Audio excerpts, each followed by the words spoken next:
Something strange about the Book of Giants. The Bible has and is always held as truth. Rightfully so. It's known that God lives in the heavens and he left words written by prophets. The Bible, it's a guide, a manual to a happy life. It's given to us. Whether you believe it or not, it highly influences and it has a major impact on this world. But it doesn't matter if you think of it as a fairy tale.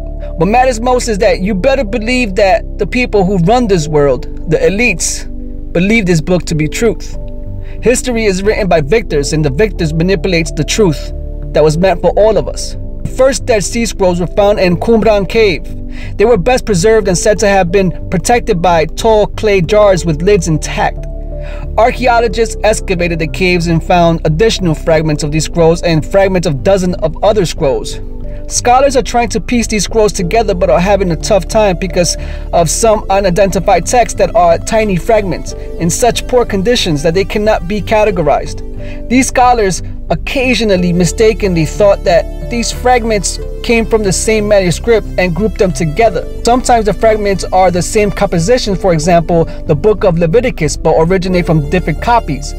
Their texts are given extra letters to distinguish them. For example, 4Q26 and 4Q268, Q standing for Qumran. They represent different copies of Leviticus that were placed together. These manuscripts contain material now considered to be a part of the Hebrew Bible. Every book is represented among the Dead Sea Scrolls. These are the oldest known copies of biblical works. Many of the legends about Enoch were collected here. The most important such anthology and the oldest is known simply as the Book of Enoch, piling over 100 chapters. It still survives its entirety and forms an important source for the thought of Judaism in the last few centuries. Significantly, the remnants of several almost complete copies of the Book of Enoch in Aramaic were found among the Dead Sea Scrolls. And it is clear that whoever collected the scrolls considered it a vitally important text. All but one of the 5 major components of the Ethiopic anthology have turned up among the scrolls. But even more interesting to me is the fact that additional previously unknown or little known texts about Enoch were discovered at Qumran. The most important of these is the Book of Giants.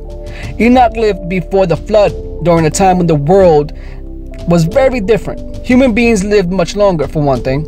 Enoch's son Methuselah, for example, attained the age of 969 years. Another difference was that angels and humans interacted freely. So freely, in fact, that some of the angels begot children with humans, females. This fact is neutrally reported in Genesis. But other stories view this episode as a source of corruption that made the flood necessary. According to the Book of Enoch, angel interacting with humans was actually the idea of Shanihaza, the leader of the evil angels, who lured 200 others to interact with women sexually. The children of these unnatural unions were giants 450 feet high. The wicked angels and the giants began to oppress the human population and taught them to do evil. For this reason, God determined to imprison the angels until the final judgment and to destroy the earth with a flood. Enoch's efforts to intercede with heaven for the fallen angels, they were unsuccessful. Giants weren't the only creations that were begot by the fallen angels.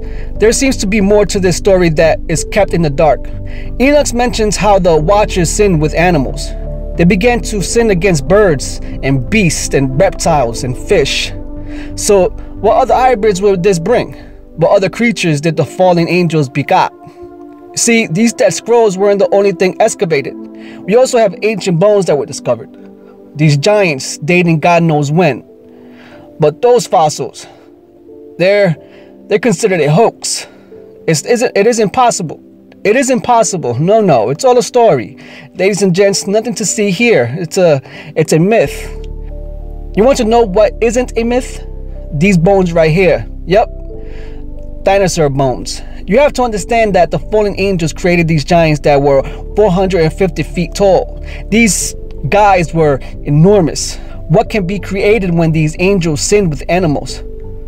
Maybe these dinosaurs, offsprings of the angels. Stories about how these beasts were created by God. If that were true, why would God create these animals before men? I mean, think about that. What would be the purpose to have these giant animals roaming the planet? To destroy them with a comet? Those are fabricated truths designed to keep us from what's really true. Why is it okay for dinosaurs to have existed, but a hoax when it comes to giants? Who knows? One day we'll get answers. But until then, I'll continue to seek the truth while they try to steer us from it. That's a journey I wanted to take.